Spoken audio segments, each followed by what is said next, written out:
Hello বন্ধুরা, আজকে আমি তোমাদের সামনে নিয়ে চলে এসেছি একটা ছোট্ট মিনি ব্লগ। দেখতেই পাচ্ছ শাশুড়ি বৌমা দুজনে রেডিস টেডিস হয়ে বেরিয়ে পড়েছি।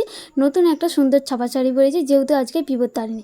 বাড়ির সকলের মঙ্গল কামনায় বিপত্তারিণী মায়ের পুজো দেবো শাশুড়ি বৌমা মিলে। পাশেই একটা কাকুর বাড়িতে হচ্ছে বিপত্তারিণী মায়ের পুজো। এই যে বাউন ঠাকুর মশাই চলে এসেছে, পুজোও কিন্তু শুরু হয়ে গেছে।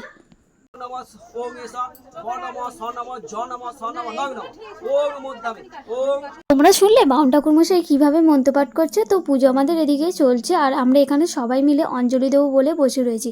কিন্তু বাড়ির ভিতরে যেহেতু জায়গাটা শর্ট, সেই জন্য আমরা বাইরে বারান্দায় বসেছিলাম। আর রিয়ানের এখানে খুব গরম হচ্ছিলো, তাই ওর মা হাত পাকা দিয়ে হা করছিল, আর তিথি এখানে কেটে নিচ্ছিল ফল। যেহেতু বিপত্তারিণী মায়ের পুজো 13 রকমের ফল চাই, তো এক এক করে 13 রকমের ফল কাটতে কিন্তু অনেকটাই সময় লেগে যায়। এই যে এখানে কাকিমা বসে আছে, কাকিমাদের বাড়িতেই আসলে পুজোটা হচ্ছিল। কাকিমা এক এক করে সমস্ত কিছু গুছিয়ে দিচ্ছিল।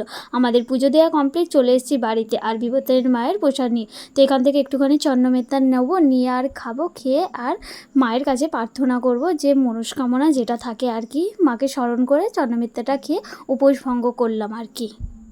বিপত্তারিণী মায়ের যে ডুরিটা, লাল ডুরি যেটা হয়, সেটা আমার কিন্তু 1 বছর ছিল। 1 বছর করেই আমার হাতে থাকে।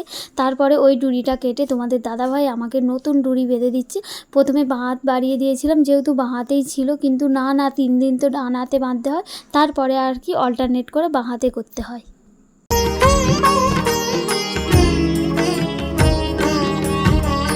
सर्वमंगल मांगल्ये शिवे सर्वार्थ साधिके शरण्ये त्र्यंबके गौरी नारायणी नमोस्तुते।